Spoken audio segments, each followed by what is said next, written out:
I just finished 2 days of ADHD assessment with a neuropsychologist. And she gave me the diagnosis, well, pretty much after day one. But today she concluded that that's a clear case of ADHD, which I'm having a lot of mixed emotions about right now. There's a lot of processing integration that's going to happen in the next, for the foreseeable future, because it is really identity shifting for me. But I'm wanting to capture this in the moment because I think there are people out there who might be able to resonate with what I'm going through, and just for me to have a record for myself as well.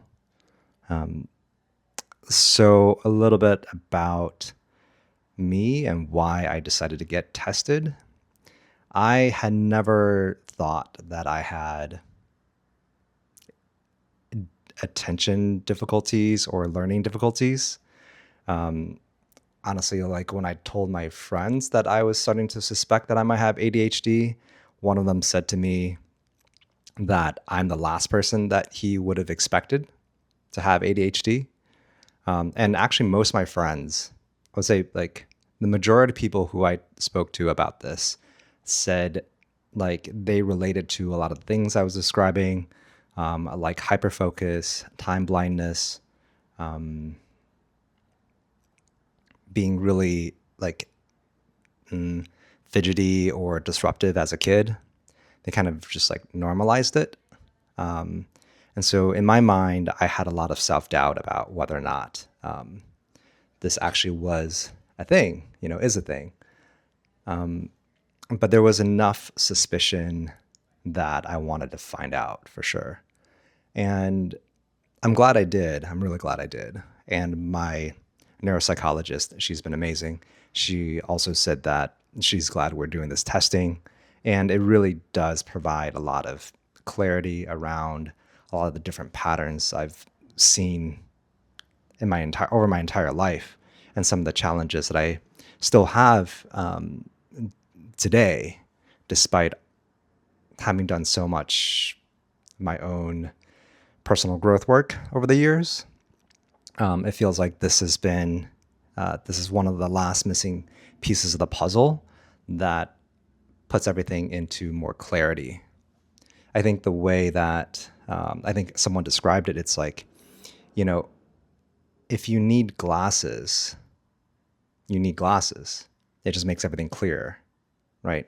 And there's no amount of efforting that you can do to see better. You're just nearsighted. And I think for me, I'm still like integrating this into my own story, but I'm seeing how for my entire life I've been overcompensating in so many different ways. And the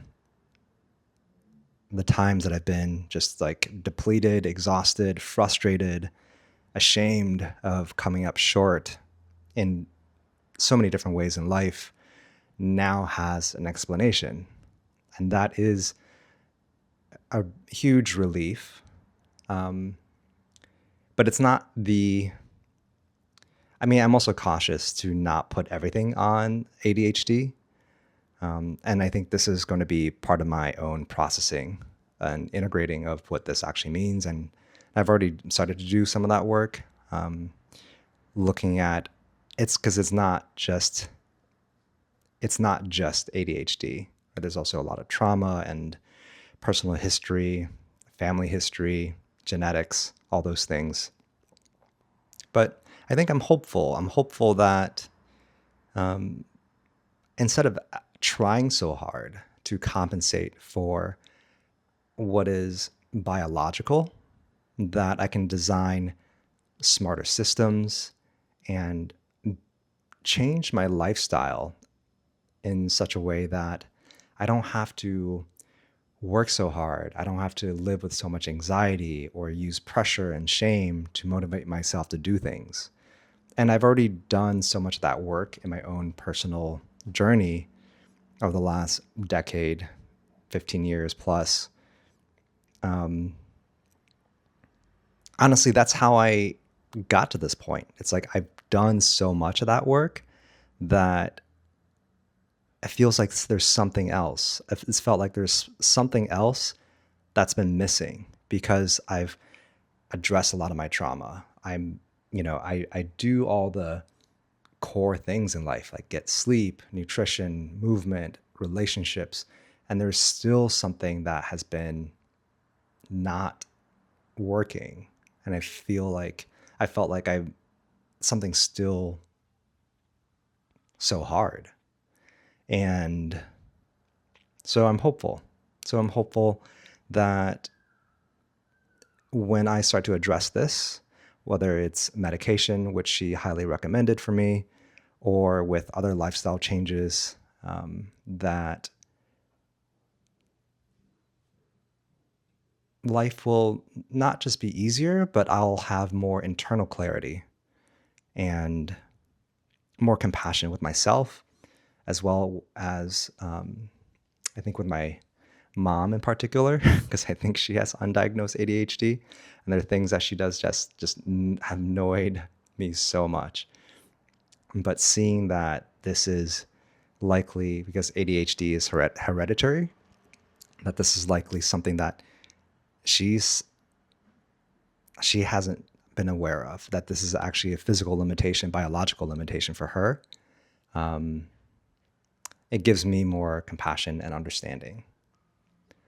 And so I think I'm hoping that will also translate to myself as well, that I also have more patience for myself and more understanding for myself. And also in my relationships, that this is a factor. And looking back at my entire life, yeah, there's going to be a lot of processing happening in the next months, years, likely. I am really grateful that I have a couple friends who have been diagnosed as adults that I can talk to about this. And it's really important, I think, for us to have people that are have gone through similar things, because there's a lot of self-doubt. I've been experiencing a tremendous amount of self-doubt over the past month or so as I've been exploring this couple months. Like, no, I'm just making this up. I don't actually have any deficiencies. I'm just like, I'm not meditating enough. I'm not sleeping enough. It's just like I'm off. And so if you're also going through something like this and you're really questioning yourself whether or not you have ADHD, I highly recommend you get tested.